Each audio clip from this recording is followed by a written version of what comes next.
Okay, so you want to drive for Instacart. That's all great. We're all out here to make money.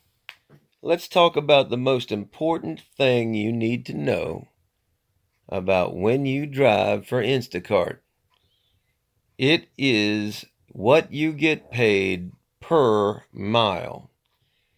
Obviously, if you're going to be a gig driver, you're hurting for money, or you're trying to have fun doing something you might enjoy, riding around, meeting people. You might want to make a little extra money. A lot of people are in desperation. So let's get right down to the heart of the matter.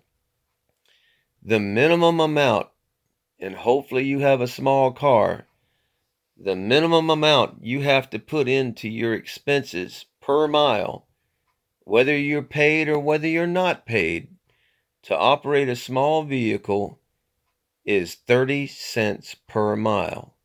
That includes money for gas. The IRS gives you a tax deduction around 55 cents per mile. So they're already figuring that your expenses are more than 30 cents a mile. So don't pay attention to people that say that it's less than 30 cents a mile. Whether you're paid or not, every mile that you drive your vehicle is going to cost you 30 cents per mile. But the good news is 10 cents of that is going to be money put aside to replace the vehicle that you are destroying.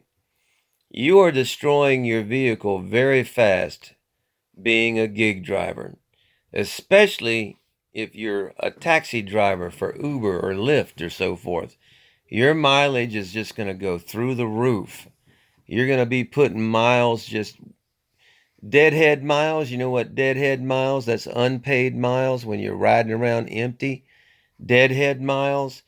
You're still, that 30 cents a mile, you still need to put aside. Otherwise, you're going to end up broke and with no car. You're going to destroy your car and you're not going to have the money to replace the car you just destroyed, thinking you're making good money riding around driving for gig driving apps. Don't be ignorant like so many people out there are and think that you can get away with not doing this. You have to do this. This is minimum amount you got to put aside. I do it because I know it's minimum amount that I need to put aside. But you have to include the miles when you leave your house. You have to include every mile on your vehicle that you do. Driving your kids around, driving to the store without making any money, driving to the 7-Eleven, driving to have fun, driving on vacation. If you're not accounting for 30 cents a mile, you're just being a fool if you're a gig driver. Now, if you got a steady job and you don't have to, you don't have to worry about using your vehicle for employment, then you don't really have to worry about that. But it's still a good idea to calculate 30 cents a mile for your small vehicle. Now, if it's a larger vehicle, you're going to have to add up 5 cents per mile.